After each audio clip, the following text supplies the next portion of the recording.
Hello, welcome. So tonight I'm in our retreat center in Ukraine, about 1 hour from Kiev, out in the countryside, next to a huge river. And I'm in a little bungalow, which I love very much, all alone in a little bungalow down by the water. This morning I heard the cuckoo singing its song.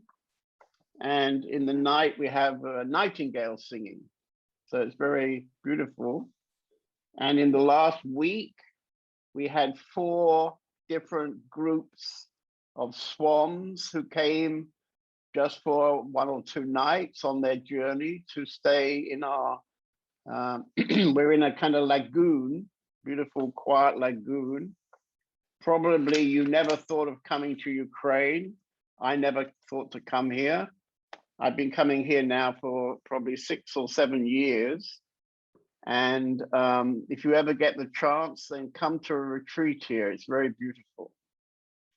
They have real tomatoes. They have strawberries that taste like strawberries, and many other wonderful, heartful people here.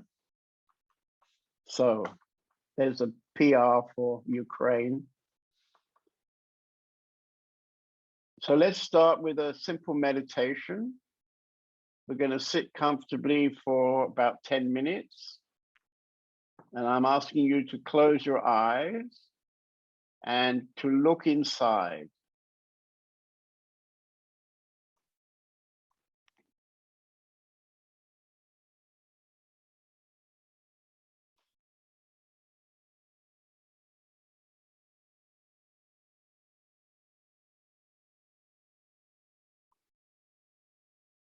Okay, so once again, take another look. And again, bring your attention to whatever is the strongest that's happening now inside you.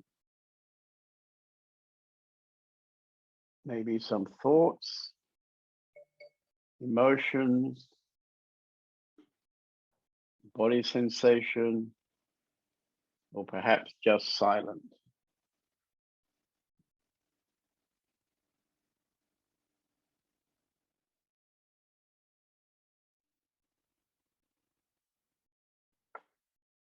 Okay, so when you're ready, you can open your eyes, come back into the Zoom meeting.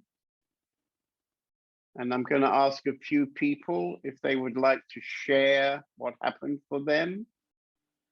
If anybody would like to volunteer, you can put your hand up. If you wave your hand, we'll see you immediately.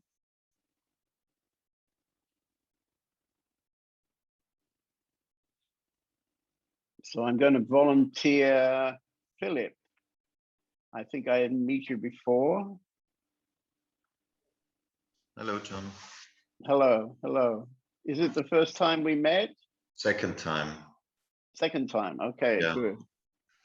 So what happened for you in this meditation? I experienced mainly body sensations. Okay.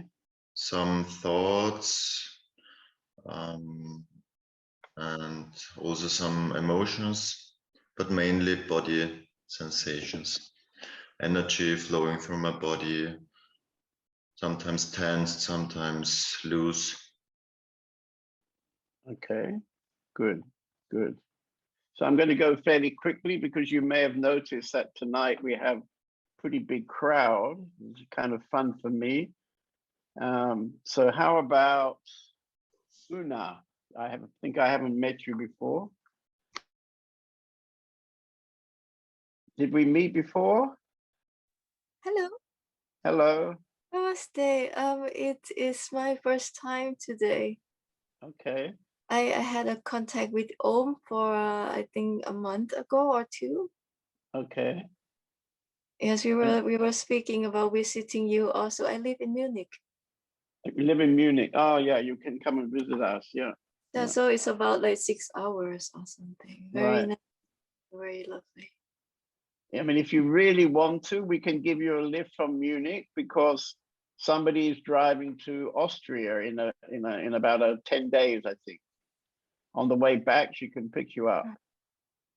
Oh, would be lovely. I will contact with Om. Let's see how it goes.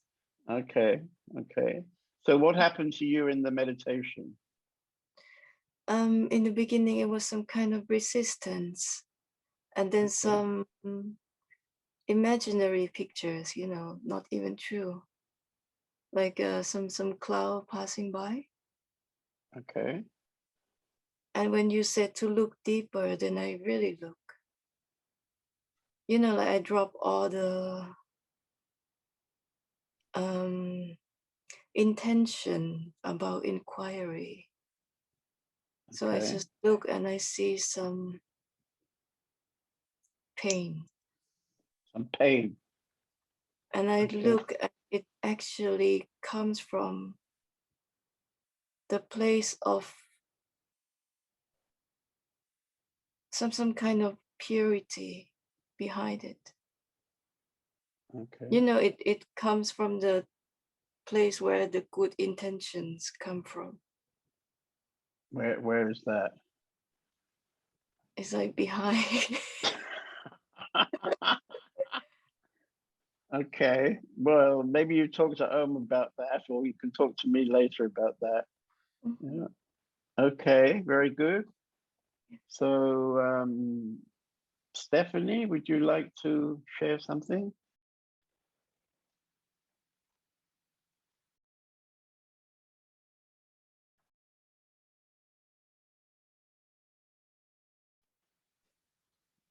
Hello. Hello, hello. I don't know. I didn't have this in mind, to be honest, but what I've experienced in the last bit of this, say, exercise or whatever you call it, Right. it changed suddenly. That was quite interesting. It changed from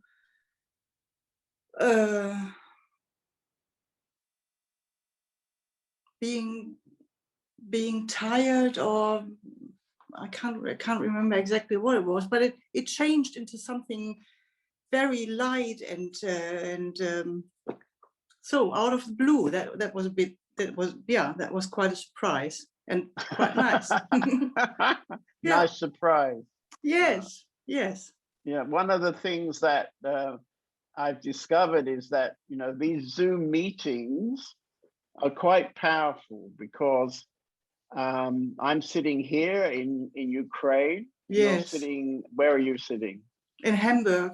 In Hamburg. Yes. And somehow I'm coming right into your house where you live. That's right. And we're sitting eyeball to eyeball. Yes. And this has quite a strong energetic effect on people.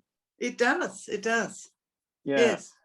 And Right. not just it's not just I don't, it's not only you that I meet. I meet the whole group. That's wonderful. Right. I was so that was my first feeling I had, that I was so touched and blessed to be in a satsang again, to be connected with people. And I haven't done this for quite a while now. I was watching quite a lot of satsangs, video satsangs, but to be in contact directly with people, with you and with people that are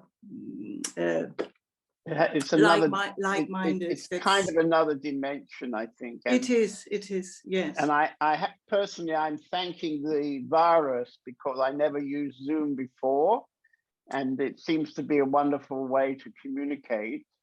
Yeah.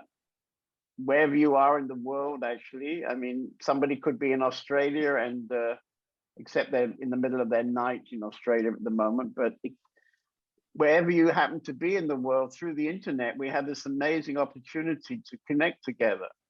Yeah. I think it's almost magic. Yeah. That's right. Okay, so I'm going to ask Lena. She's right above you on the screen. Thank you. I think I didn't meet her before.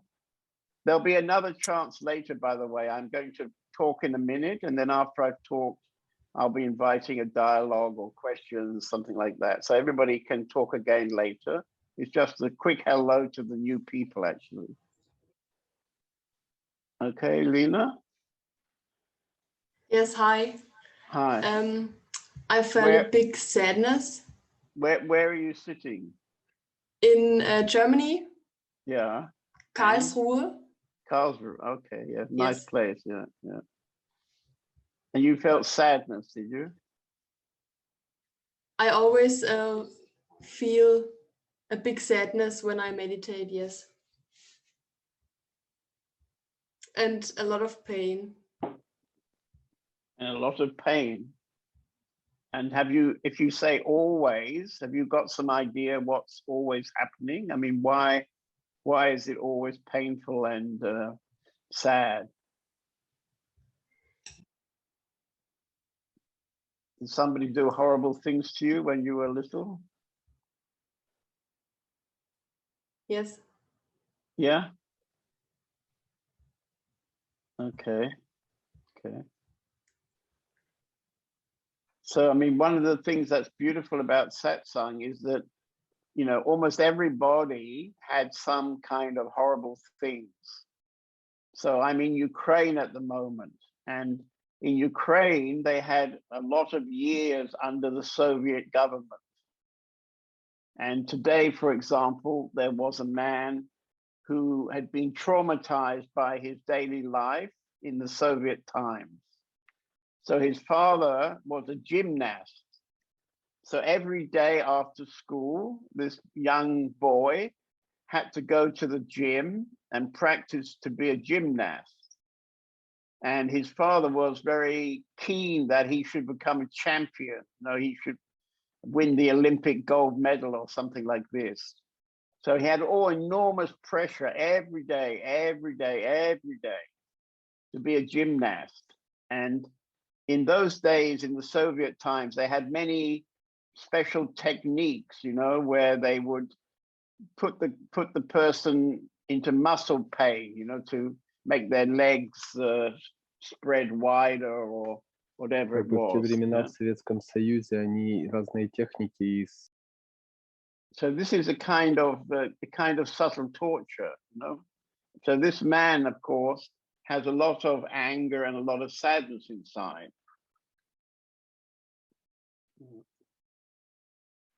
Okay, so somebody else I don't know. Ah, Jenny, I think, did we meet before? No, we didn't, David. Okay. At first, I also felt a lot of tension in my tummy and my back. And then later, when you said go deeper, then it was like I was losing my body. So it, Right. yeah, so it spread. It was much wider and lighter as well. Right. Yeah. I think that's something that always happens when we leave the mind and go down deeper inside. There is nearly always a feeling of expansion. The whole system expands. So then you often feel much lighter. So you can see that you're not so much in the mind just because you feel lighter and maybe some expansion. Yeah. Okay, very good. Petra, you're right there underneath. Can we unmute Petra? Audio ein. Hello, can Yeah. you hear me? Yes, we hear you. Yes, very Yes. good. I feel very peaceful. I didn't feel much body sensation, but I feel very grateful for being in this group and grateful to be part of satsang. Okay. And I also realized that my thoughts, listening to you speaking English, my thoughts go back to other satsangs where I, with Paul Lowe, you Paul maybe, Lowe, yeah. my thoughts went back to my vacation time in New Zealand and Australia, where I went on a year's trip backpacking around Australia and bringing back all these memories and speaking English, which makes me so happy to just listen to you, because all those memories come back. And this is what I feel right now. So Okay. And all those sheep in Australia and New Zealand, yeah. and horses. And horses, yeah. I always remember New Zealand as being full of sheep. Anyway, okay. So somebody else that I haven't met before. Misha, Michael, maybe. Did I meet you before? I think not. No, we haven't met yet. Good evening. Hi.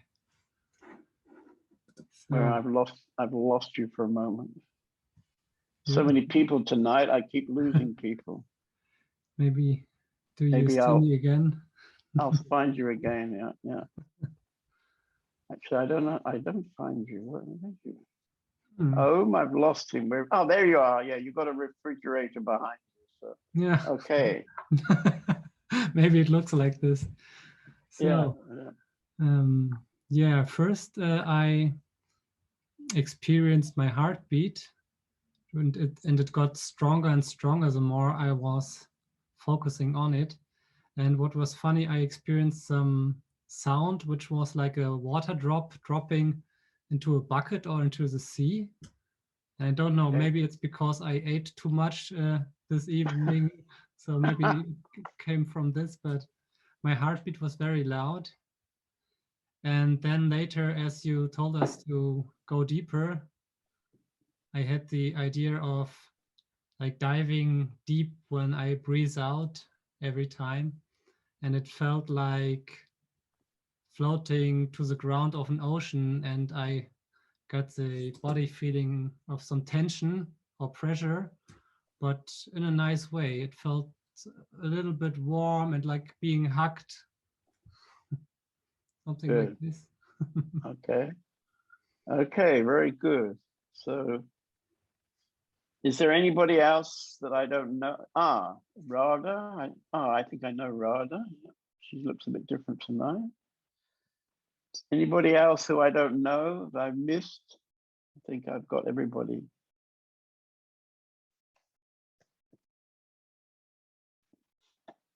Okay, so in that case, is there anybody else who'd like to anyway share? Even if I've met you before, you can still share if you would like to. We have Spanish translation, German translation, Russian translation tonight. It's very nice that I get so much support. Okay, so then I'll like to talk about tonight's theme. So this is, it's been suggested to me that I should always have a theme because then you get more interested. You see, it's a PR plan to get more people interested. But actually tonight there's a very interesting topic because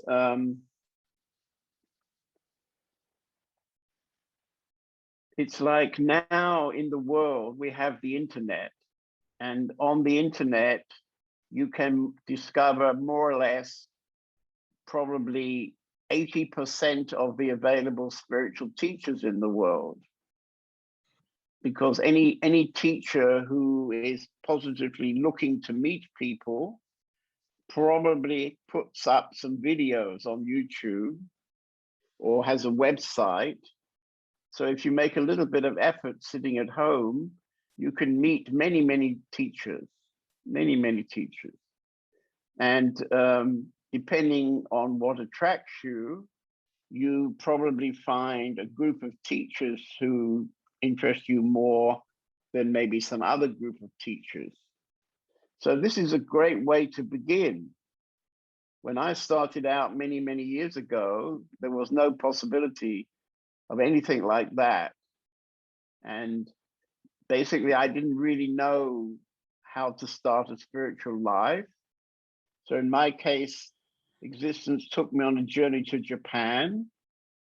I was vaguely interested in Zen, but in fact, not really. And that got me out into the world. And then existence took me on a journey, which took me, in fact, to India, to 2 masters. The first one was having hundreds, if not thousands of people always around him. He had an ashram where probably 2,000 or 3,000 people would come every day. He became quite famous because later he went to America, to Oregon. And there I can remember being in meetings with about 10,000 people sitting in front of him. So this is one style of spiritual teacher. And when you're first starting out on a journey, it can be very beautiful to sit with such a master who attracts many people, because probably you're not really sure what you're really interested in. And so to go to a teacher who's kind of very big, that was in fact Osho, Rajneesh. He used to talk about many different spiritual traditions. He would talk about Buddhism, he would talk about Zen, he'd talk about Sufi.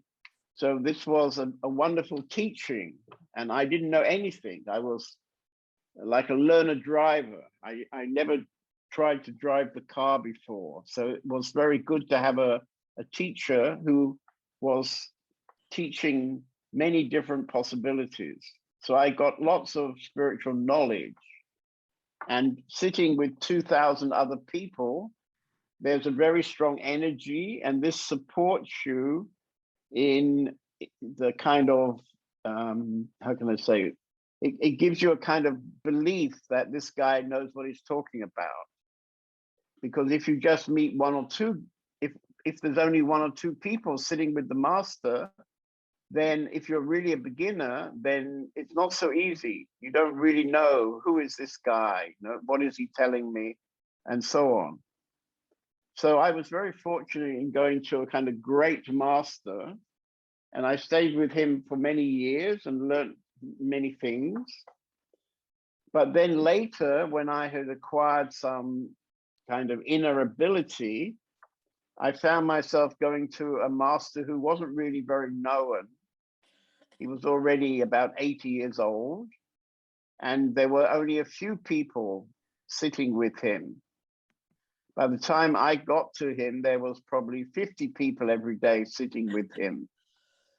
But tonight I want to read a text from a man who got there to him a few years before me. And he was alone, or maybe with one or two other people, with this master. So the advantage of that is you have a very direct contact to the master, extremely direct. And the thing that's not so good if you're a beginner is that you don't really have any way to judge if this old man sitting there is somebody very wise or is just some silly old man. How do you know it, you see?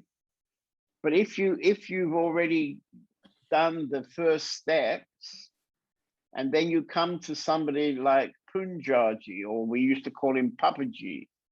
He was a man living in Lucknow in the north of India, and he became my, in a way, closest master. The thing that was very beautiful about this man was that he was very available. So I remember when I first arrived, I didn't quite know where his house was. But after driving around, suddenly I saw on the gate post his name. And I was on a bicycle rickshaw, and I got down from the bicycle rickshaw and went towards the gate. And in that very moment, and it was my first meeting, in that very moment that I walked to the gate, he walked from the house down to the gate. And we just met at the gate, completely naturally. And this was completely shocking because I had been with a master for 15 years and I never met him like that. So suddenly to meet this new master in such a personal way was completely shocking. I couldn't really deal with it. I went into a kind of emotional shock at that moment. But at the same time, it was very beautiful. And 2 days later, it was Buddha's birthday. And somebody told me, if you want, you can just go to his house. So I just went to his house and sat in his living room. There was about 10 people. I stayed for lunch and had this very personal meeting with him, something that I had never been able to do with Osho. Osho was completely not available for any personal meeting. So he was a grand master, and he had many advantages when I was a beginner. But later, when I understood a lot and when I had become pretty quiet inside, it was very beautiful then to meet somebody where I could have a contact. I could talk to him in a very personal way. And this is the case of somebody called Murray. So he's a friend of mine who came to the same master in about 1987, I think, few years, 4 years before I came there. And he was working together with this master. They would go for walks in the zoo, and they would have a mango lassi together. They would sit on a park bench together. So they had this very intimate contact. And Murray already understood a lot. So he'd been meditating for many years. He'd probably visited other teachers, and he was really ready to truly understand. So this is what he told me. One day we are walking, and I'm telling him about two things that I saw that stunned me. He asked me what the difference was in being stunned from that particular scene. He was going into very fine detail about the experiences and what was happening to me. And this I found fascinating. Wow, this silence and bliss is so beautiful. He gets up and says, I'm going downstairs to make some yogurt. So I follow him down and I said, why did you do that? He said, where's your silence now? I said, well, it's still here. He said, this is why I did it. So I don't know if you completely understand that, but Murray had gone into a very silent and blissful state, and the master could see that. And he wanted to show Murray that getting up and walking downstairs and making yogurt wasn't going to disturb that. So how did he do it? He didn't talk about it. He did a completely hands-on exercise. He went downstairs to make yogurt, and of course Murray followed. And then when they got there, they had this conversation. And then he went on to say, Papaji went on to say, this is the value of being around a master. You've come with me down here, and you were upset with me for bringing you down here. But you say this stillness is still with you. No matter what activity you do, no matter whether you're sitting, whether you're cooking, whether you're walking, whether you're having a drink, the stillness is always there. And you're seeing that now. He says, I see no other way except to be in the company of a master. He was very clear about that at the time. And he said, I see no other way except for the master to have very few people, so he can work individually with what's going on. So this is a very particular style of spiritual teacher, because this master was not really interested in giving talks. He was not interested in putting out a philosophy. He was not interested in collecting many, many students. He was interested in, if you like, the final Zen stick, the final touch that would wake you up, that would take you from living in perhaps pain and suffering, and he would give you this final little tap that would bring you to your essence, to your true nature, where in your true nature you can find peace and love. So this is an amazing transformation, very beautiful transformation. And I can say in this meeting tonight, what is being offered is that exactly that same transformation.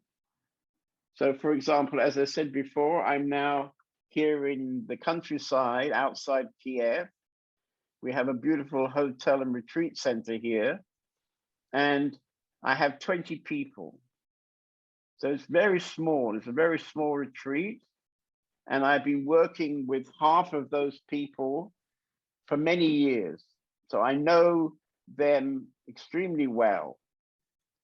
And they also know me extremely well, whether they trust me, whether they have an open heart towards me, whether they enjoy my jokes or not, whether they like me or not. And in this way, some very deep meeting can happen. So in the beginning, of course, it's nice maybe to go to many different teachers, watch different movies, watch many videos on YouTube. Maybe this is all very nice. You can read some books. But at some moment of understanding, it's very, very beautiful to have a personal contact with somebody and to expose yourself to that person. There needs to be a willingness to expose yourself, not to hide yourself. Normally in our daily life, we tend to hide ourselves. We don't want our friends to know, blah, blah, blah, blah, blah, blah. So we kind of hide ourselves. But when you're working with a teacher, it's very important to expose whatever is going on. Because if he's a real teacher, he's not judging you at all.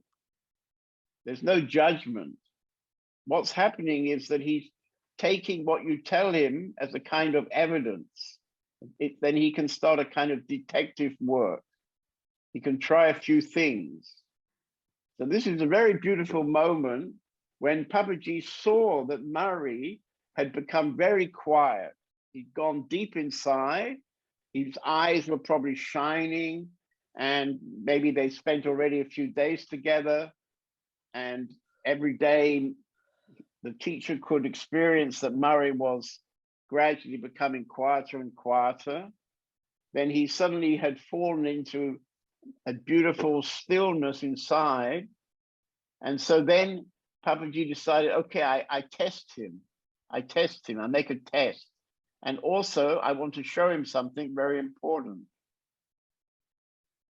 Sometimes people think that if they become very, very quiet, they shouldn't move, because if they move, they may disturb this quietness.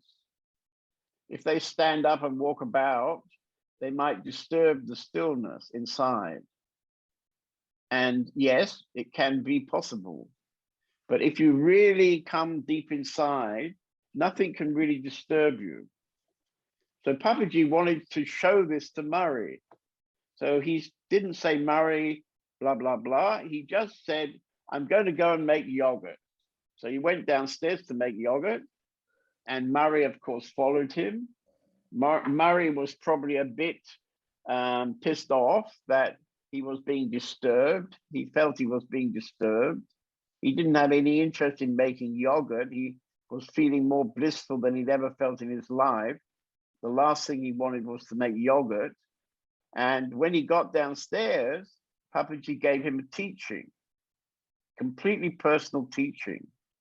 And this is only possible if you create a deeper meeting with somebody. So at a certain point in your journey, my recommendation is that you should find somebody you trust, that you feel a love connection. Probably you won't exactly find that person. Probably when you're really ready for that kind of connection, somebody will come into your life.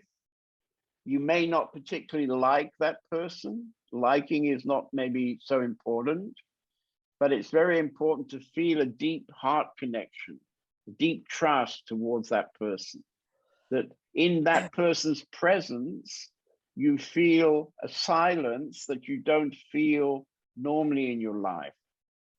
So if this connection is the right connection, and if the teacher is a right teacher, you will feel some kind of silence when you're in the presence of this teacher. So I think we still have him here. We have one guy from Spain. He's sitting in his car, probably. Yeah, you see this man, Angel. Hello, Angel. We can't see him, but I know he's sitting in his car.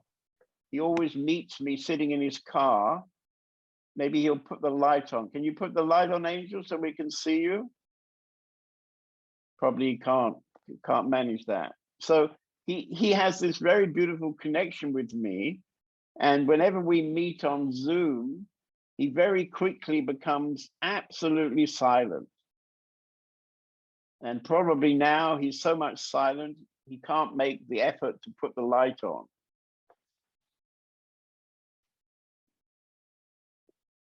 Anyway, so I've a little bit lost the plot now.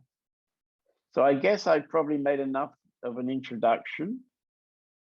And now that we have Parvati with us, I can ask anybody would like to dialogue a bit, anybody like to respond to what I was saying, and we can talk about something, some aspect of it.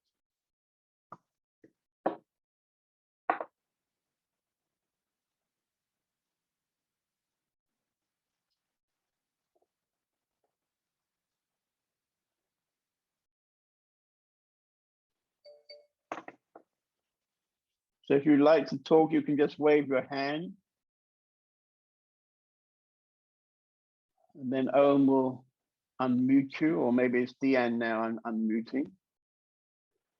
Owen's got an assistant and he's gonna do the unmuting. Just wave your hand if you'd like to. Okay, Lakshmi, and then Lever. Yeah. Supposed to get, okay. Hi, everybody. David. I think looking back, the years that when I met you, I think it was 2014. And later on, since I've been with you in India, and the last retreats and Sangha weekends and so on, my silence deepened very much because of your teaching. I'm sure. I haven't, how can I say, I haven't got this depth on my own. I'm very sure that it is very important to have a teacher. Yeah, and I'm very happy about that. And I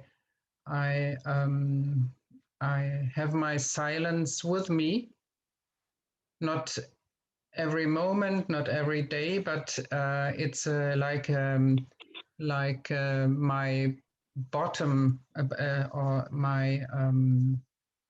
my surface on which I can stand, you see? And yeah.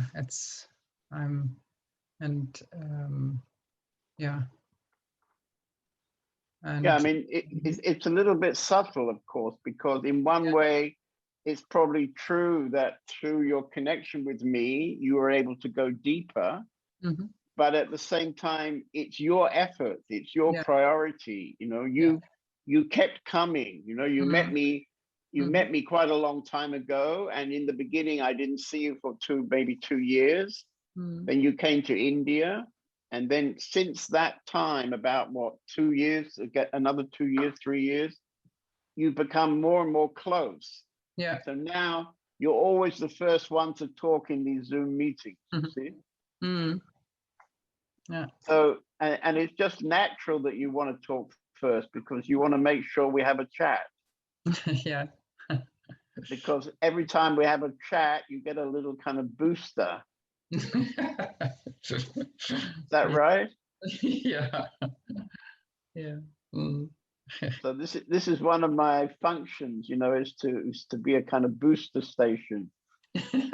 You can plug in and get a little boost. Yeah. But to get the strongest boost, you need to have a kind of personal connection. Yeah. Because when you have a personal connection and then we meet in Zoom, on Zoom, then it's very easy, to get an energetic connection and a little boost. Yeah. That's right. Yeah. Yeah. Okay. So let's go to the lady next to you. Yes, She just spent a week in our community. yes, I did. It was beautiful. Yeah. I like it very much to see all the people I know now, and I'm very happy to have met you. All right. Now to your. Well, wait a second, because I'd like to point out everybody can see her face. Yeah. So I would have to say honestly that 10 days ago, when she first arrived, she didn't look like this. She looked like a survivor from a hard life, something like that. You know? Do you remember? You're a bit serious. You're a bit unhappy, whatever. Yeah. And she came to the house to do a Vipassana weekend. So we offer these weekends where about 12 people sit in a room on a mattress and on a chair with a blindfold on from Friday night to Sunday night. And that's a really powerful process. You just sit watching what's happening inside. And I think at the end of the weekend, already something changed. Yeah, your face had already kind of lightened up. Is that right? Yes, it was very exciting for me, and a kind of change really from only surviving to the feeling of finding home, yes, a place where I feel at home. Right. In myself and also in the community, both. Right. Yeah, I mean, home, there's a certain energy about home, yeah, but home is not necessarily family. Home is a place inside us. The true home is a place inside us where you can say we can find our true nature. And so in our community, because we've been living together for 16 years, there is a certain energy field. And when you come there for a week or 10 days, I think you were there 10 days, when you're there for that length of time, it's as if you absorb this energy. You know, it just automatically somehow you absorb it.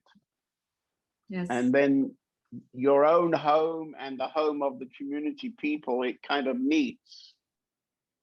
Yes, it did. Yes, it did. Yeah. Where do you live? I live in Hamburg also. Ah, right. Well, I'll have to start coming to Hamburg again, I think.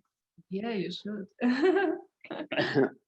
Anyway, what I would say to you and anybody else who like Lakshmi, for example, for Lakshmi, she already understands. But if you really feel good right now, it means that what you experienced in our community really works for you. it doesn't work for everybody. We have many people coming and then going away again. So it depends, yeah. But in your case, just by looking at your face, everybody can see that you've got a very, very good benefit. And this benefit, you can feel it inside you. So then if that is an important feeling for you, this feeling of home, you have to make a priority. Yeah. You have to show up again, you know, don't leave it for 3 years. You have to show up again and again and again and again until, like now with Lakshmi, recently in I think it was in the Easter retreat, we had 4 days together. Something happened quite profound for her. So now this stillness doesn't depend on coming to the house. It doesn't depend on meeting John David. Mm-hmm. Now it's something that's working from inside herself.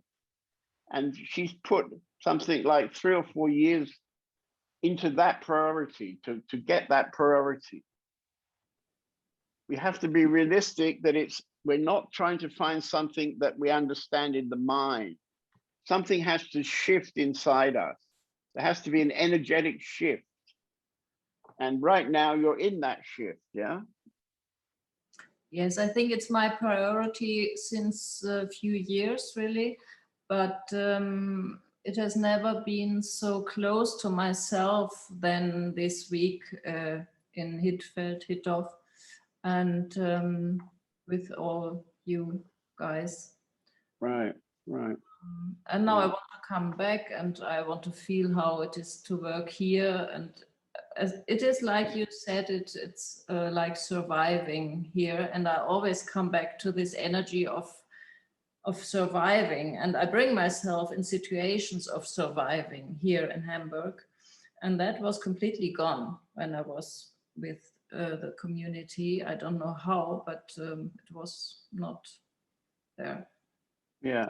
And now I'm back in this energy, and I see very clearly how I do this, how I make myself these situations. But I can see it, and it doesn't matter so much to me. But this is what I wanted to ask you about your talking. I'm interested in this moment when something triggers me, a friend or a customer or something, anything, doesn't matter. I realize it very soon, and then I go into myself and into my silence and quietness, and it's okay like this. But what you told about being with a master, it must be something different, because it's a kind of einlassen, sich einlassen, surrender to what you say, and not to go in my own silence and stop it. Do you know what I mean? Not quite, but you know, the teacher has got no interest in you following him. You know, when Papaji took this guy downstairs, of course, he didn't need any help to make the yogurt. And probably he wasn't even interested to make yogurt. So he took that guy downstairs because he wanted to show him that when he would go downstairs, it didn't disturb the stillness inside. So this is a very active teaching. Mm-hmm. And at some point in the spiritual journey, you come to very fine calibration, you can say. You know, when you understand anyway a lot, then you can ask yourself, well, what stops me being always at home? Why do I not always stay at home? Yeah. And everybody has a different reason. You know, everybody has a slightly different structure that is keeping them from always being home. And the teacher, if he's a real teacher, he sees what it is. You know, he can see exactly what it is. And so Papaji took him downstairs to show him that you can walk around, you can make yogurt, you can even talk, and you don't lose that, you see. But Murray, he was a very serious spiritual seeker who'd been already to many masters in India. He was kind of traveling through India, visiting famous masters. And so he already understood a lot. Papaji did another trick, actually, because when Murray was there, he had a plan to leave after 3 or 4 days. He wasn't planning to spend much time. He probably was planning another master down the road. And so Papaji got his doctor to come and visit him. So while Murray was in Papaji's house, a heart doctor came to visit and examined Papaji and said, you know, Papaji, I think you should go to the hospital for a checkup. Maybe something is not good with your heart. You need to go to the hospital. So anyway, Papaji said, forget it. No way, I'm not going to the hospital. And then the next day, he must have been thinking about it. The next day, he told, I'm going to go to the hospital. And his family came to Murray and said, Murray, could you go for a few days with Papaji to the hospital? He needs somebody to look after him in the hospital. So of course, what could Murray say? Even though he had a plan to leave, he said, of course, of course. So then Papaji took this guy to the hospital, right? This is his student. He took him to the hospital. And in the hospital, he had a bed. But of course, Murray didn't have a bed. So Murray slept on the floor next to him on a mat, straw mat. It would have been a straw mat. But and as they came into the hospital, Papaji turned around and said, this is not for me, this is for you. You see? So he used his bad heart condition to do a trick, to bring Murray into the hospital for a few days, where they could have, you know, an intimate kind of meeting together. And so this is how masters work, you see, all kind of tricks. But the tricks are not against you, the tricks are for you. Mm-hmm. But in order to understand that, you have to have some kind of trust. You have to have some kind of connection. And for that, you have to be open. You yourself have to have an open heart. So having an open heart is a very important part of the whole thing. If you don't have an open heart, then it's very difficult to trust somebody. My point Good. that I'm anxious about closing my heart when I feel any struggle. It doesn't matter if with my master or with somebody else.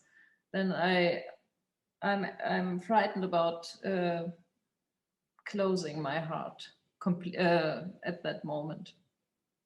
Not before. Well, that will also happen probably. You know, you will, if you've got some kind of structure inside you which responds to some kind of situation which you don't really like in a certain way, then you will carry on doing that for some time. You know, it's just automatic. We come from our childhood, you know, with certain patterns, and these are become automatic. Yeah. And so when some other person triggers that automatic response, then this automatic response just happens. And it takes some time before those automatic responses quieten down and leave you. Yeah. Okay, very nice. Thank you. Okay. Maybe somebody else would like to talk. I saw a young friend of mine. Is she still there? Ah, Lily. Hello, Lily. Could you come a bit closer to your screen? You're rather far away. Okay. So you're an unexpected guest tonight. Yes. I just talked with Saraswati and she sent me the link. to your Zoom meeting. Okay, good. Yeah. Yeah, she told me that while you were living in the house, you'd had a deep connection through massage. Yes. Right. And where are you now? Right now I'm in Hamburg in my room. Oh, you're with your family. Yes. Did you ever find your passport? I got home and wasn't here. Yes, I think it was an interesting experience for me to, yeah. I don't know, I had to go So through the. maybe I'll just tell your story. So Lily is quite young. I think she's 19. And she came to our community for 2 weeks, I think. And she liked it quite a lot. And then we were having this retreat in Ukraine. And so people encouraged her, you know, go to Ukraine, you'll get to know John David a bit more, you get to know us a bit more, we all love you a lot. And she said, yes, I want to come, I want to come. And then she suddenly realized she didn't have her passport. So then she called her mother and said, Mummy, where's my passport? Can I get my passport? And Mummy said, no way, I don't like you being involved with all those cultish people, very dangerous people. And that John David, he looks like a really very dangerous guy. You should get away from him. So we're not giving you your passport.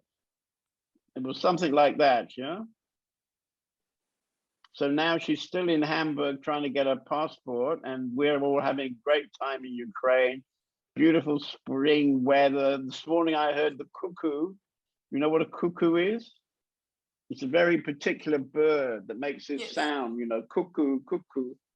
So this is a very rare bird, and I heard this bird this morning. It reminds me of when I was a kid. And in the last few days, we had 4 or 5 different groups of swans coming outside my cottage just to spend a night or two to rest before they fly off somewhere. So it's very beautiful here. I don't think anything very terrible is happening. We'll send you a couple of pictures you can show Mummy. Yes. Anyway, you're what? Yes, but I also had a wonderful time here. I went to an island and I lived there completely alone for, I think, maybe 10 days. I didn't really speak to anybody.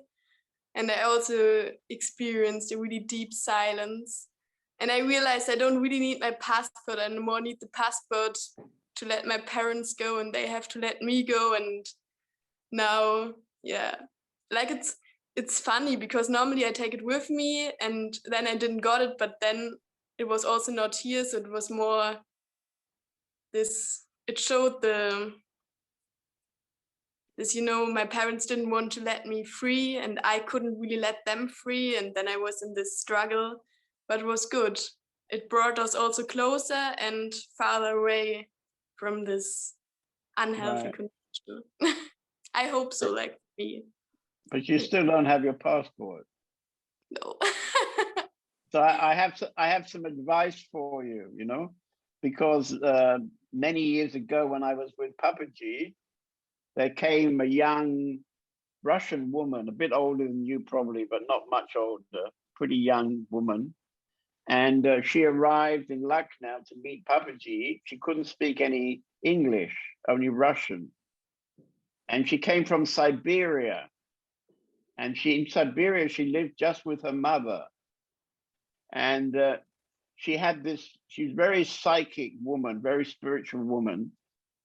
And she had a strong sense that waiting for her in India was her master. So she wanted to go to India.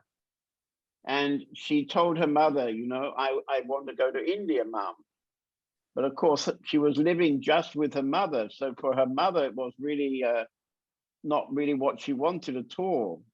So Mummy said, you know, I'm not giving you my passport, your passport. And so this young woman said to Mummy, if you don't give me my passport, Mum, I'm going to kill you. So anyway, she got her passport after that. and she got herself to Moscow. And when she got to Moscow, she met some people from Osho. And this was a very kind of sincere young woman without any money. And somebody with money bought her a ticket to India. So she came with these people to India, to Osho's ashram. And when she got there, she discovered that this is not the place, you know, my master is not here. And then she met somebody, and this person said, your master is in Lucknow. You have to go to the north of India. So then she went there, and then I met her after she arrived. And out of this enormous kind of inner trust, she came there, and she stayed there several years. She was supported by the community. She was given somewhere to live and some food. And in the last year, she even lived in Papaji's house, because this woman was very, very special inside her. And so she was very taken by, the master was very taken by her. And so in the end, she was living in his house. So yeah, this is a kind of test for you, Lily. You want to be independent, but you still got a kind of connection to mummy, which doesn't really serve you. You don't have to kill her, but you maybe have to be strong with her. Anyway, you don't want to have my advice, I know, so it's okay. That's good. Okay, anyway, I'm happy you come to say hello again. So we're all pleased to see you again, I'm sure. Yeah. Yes, it's wonderful to feel your energy again and to see you all. Yeah, well, you know where we live. Yes. Okay, somebody else like to talk? We're still got a little more time.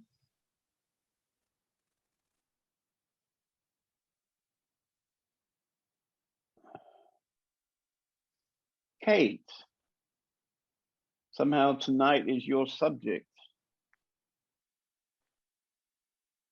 Would you like to talk?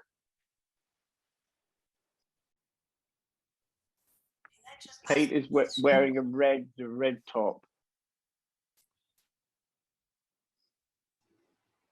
Hi. Hi, hi. You're a very careful girl. Yes. So? But I'm not really hiding anything. Just sometimes I feel when it's the right moment to share for myself. Right, right. Mm-hmm. And when I'm ready to... You're kind of in a moment, as I understand it, where you're considering changing your life, and you're a bit interested in working with John David, and you're not quite sure if he's the right one. So this topic tonight is kind of your topic, maybe.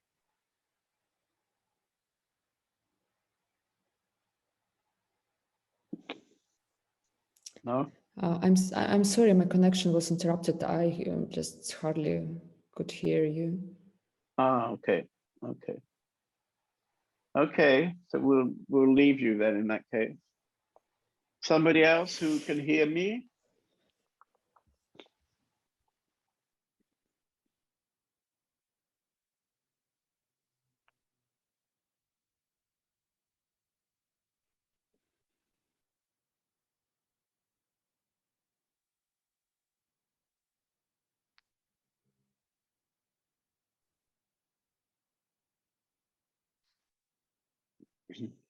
Susanne and Vishnu are raising their hands. Okay. Oh, only Susanne. Susanna? Where's Susanna? Okay. Can you wave your hand, Susanna? Because no, I don't see you, Susanna. You can talk, Susanna. Susanna. There's so many people tonight, it's hard for me to find you. Wave your hand, maybe I find you then. Ah, okay, now I got you. Yeah, you're the yoga teacher from Was it Dortmund or Essen? Essen. From Essen. Essen. I'm from Essen. Right. Yes, I feel happy to meet you. Kann jemand für mich übersetzen? Ohm vielleicht? Ja, kann ich machen. Gern. Okay, seit ich euch getroffen habe vor einigen Wochen, Since I met you a couple of weeks ago, habe ich schon eine große Veränderung in mir erlebt. I could notice quite a big change in myself. Also ich hatte einige große Öffnungen und fühle jetzt auch eine sehr starke Energie. I had some quite big, large openings, and also now I feel quite a big energy. Ja, und es ist wirklich großartig. Also es ist total schön. And it's really great. It's really beautiful. Well, from what I remember, you're very involved in teaching yoga, and the whole spiritual thing is your interest, your priority. And so, somehow existence brings me to meet you and you to meet me. I think it was more than 2 weeks ago, 2 or 3 weeks ago, I think. And because it worked well on that first meeting, now when you meet me, for example, tonight through Zoom, there's a very personal kind of effect going on between us, even though tonight we've got 40 people, I think, on the Zoom. It's the largest meeting I've had on Zoom. And therefore there's many different people, but still amongst all those people, we have this connection. And this is actually one of the things that's very beautiful about these Zoom meetings, because right now I'm looking at the screen and I see 25 people, I think I see it all together, but you're only seeing me, is that right? Or you see everybody too? Nee, I see you. Yeah, so you get to see me and I see you amongst 25 people.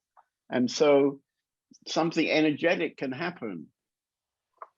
Yeah. And like I was joking before with somebody, I've become a little bit like a booster station, you can have a little boost. But it's always to remember that this is your own energy. It's you. It's not John David. It's you, not me. Maybe I'm a little bit like a reminder of something and some possibility. But of course, it's inside of you. It's just waiting. It's been waiting maybe for some time. And now, this has come to the right moment for you. And we met. I think I can see behind you, you've got a picture of Ramana Maharshi on the wall. So the kind of destiny happened, you could say. Ja. Ich hatte den Ort auch vorher in mir schon gefunden. I still found this place before in me, before I met you, but it deepened. Yeah. We're having a weekend at Whitsun. I think it's a 3-day retreat at Whitsun. Yes. So if you can, maybe you come and join that retreat. That will kind of be a stronger boost, because it's also nice to be physically together sometime. Yes, I will come. Yeah? Okay, Yeah. Good. Okay. And is your husband still okay? Yes. It's a little bit difficult because wir entfernen uns immer etwas mehr voneinander. Kannst du übersetzen, Ohm? Yeah, so it's a little bit difficult at the moment because we are more and more separating from each other. Right.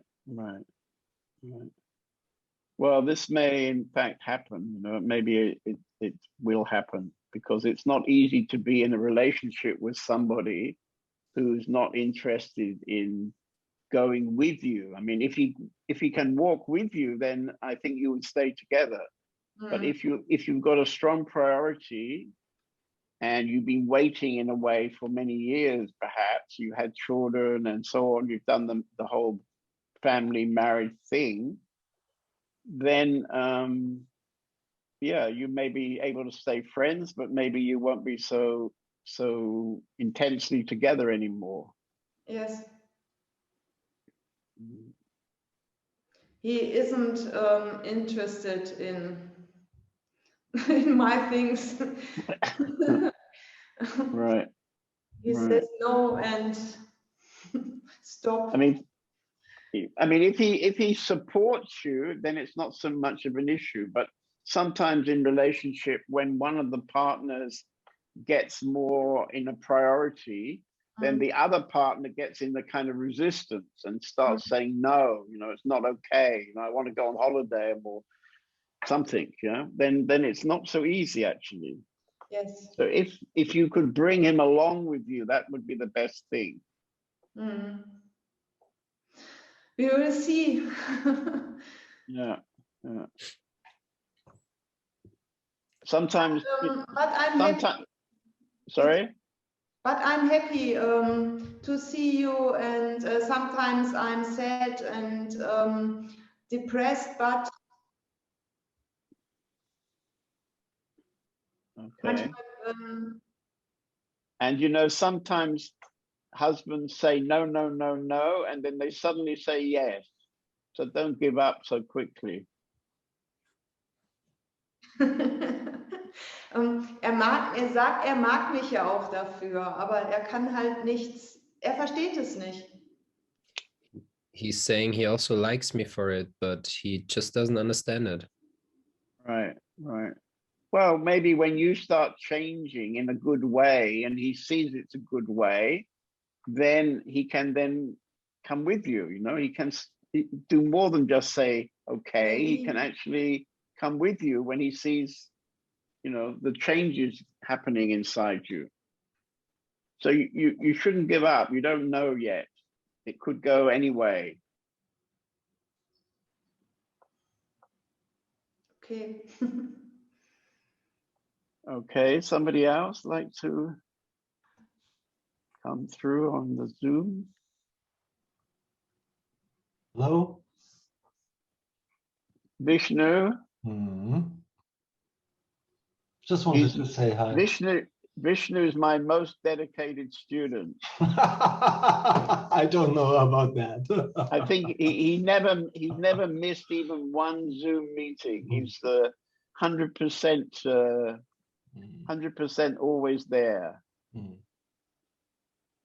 Yeah, I think it's logical. I don't know, but when I think about the relation to a master or a student to a master, it's always a little bit like it's again wrong, but if you want to become good in something, you're looking for something who already knows. And if you're in his presence, it's much easier to get there. And it's a reminder to see you. And why should I leave out a reminder? So right. Yeah, when Vishnu first met me, he kind of immediately connected very strongly. But in those days, he had a big authority issue. So I remember he took me for dinner one night in I think it was a Japanese restaurant or Chinese restaurant. And we were sitting together. I'd come to his town to give a meeting. He organized a meeting. He lives in a rather beautiful town. And we were having dinner on the first night. We just arrived. And he was almost shaking. He was kind of shaking because he had such a big authority issue. Is that right? You remember that? Absolutely. I do remember that. Yeah. How many years ago was that? Actually, I don't know. It was maybe 2 years after Sagar moved in. So maybe, I don't know, 2016. Right. Right. Hmm. I think it was a bit before that, but anyway. Oh, okay. I don't know. Hmm. Maybe. You know better. All right. Hmm. Yeah, it's very nice. To see. Good. Good. Okay, so we can carry on a little bit as we have so many people tonight. Petra. Petra, where is she now? Can you wave a bit and then I can find you? I have to click a bit here. Petra, where's Petra? I don't find you.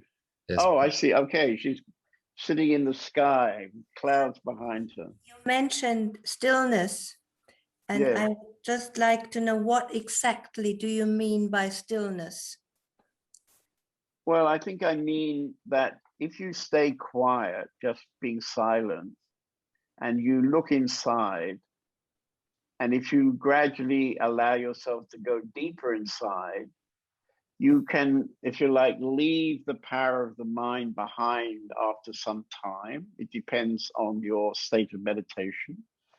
And you can find, if you like, a still place, a place where, in a way, there's no movement. It's,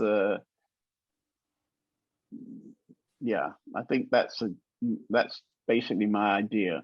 It's a very still place. It's a bit like jumping in the ocean. And in the beginning, you know, you have the waves, and then gradually you go a bit deeper. The waves are above you, and you see the light, and then you fall a bit deeper. And at some point, you know, you're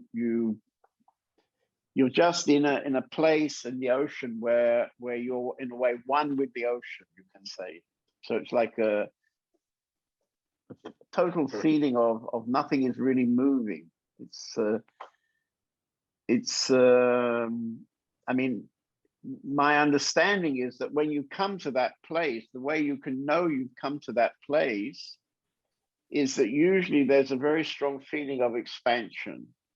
So it's like you come to this still point, and this still point is without any boundary. It's like an infinite space, you can say, an infinite space. Like deep in the ocean, you can imagine wherever you're looking around is just ocean. You know, it's something like without any boundary. And in that place, you notice that you feel very, very good. You feel completely nourished. You don't want anything. It's like without any kind of desire. You know, you don't want to change anything. You're completely content just to be there in that still place. So I would say that's the kind of sense of what I mean when I say stillness. And probably you know this. I thought you mean that the thoughts should come to an end when the state of stillness starts. I thought it has to do with the thoughts that should be non-existent. I mean, one of the first things that happens is the thoughts stop.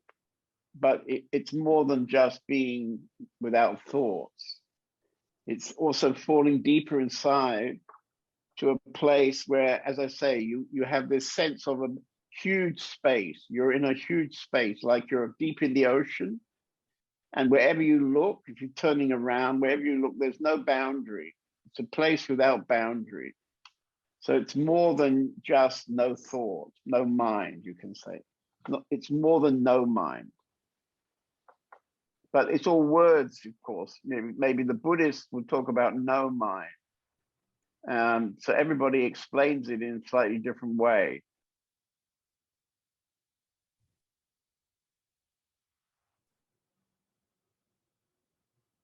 But anyway, that's the best place to be.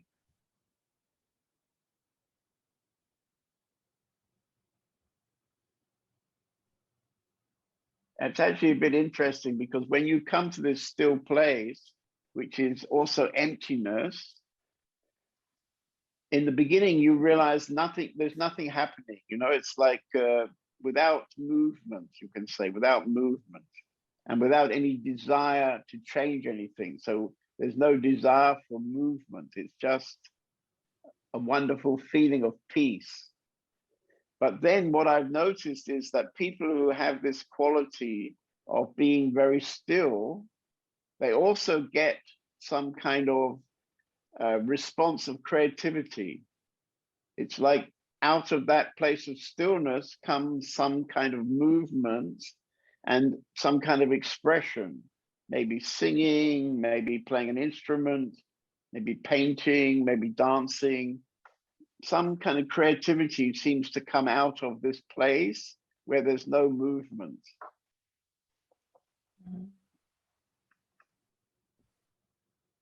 In India, that's kind of represented by Nataraj. Maybe you've seen a statue of Nataraj. He's Shiva with many arms. You probably know this statue, yeah?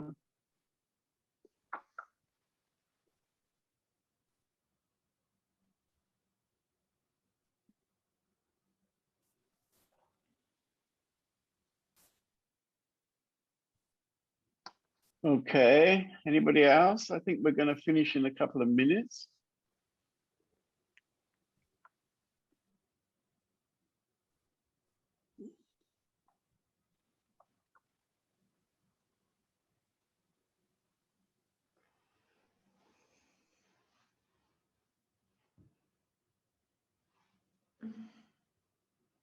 You've all become so silent, you see, nothing to say.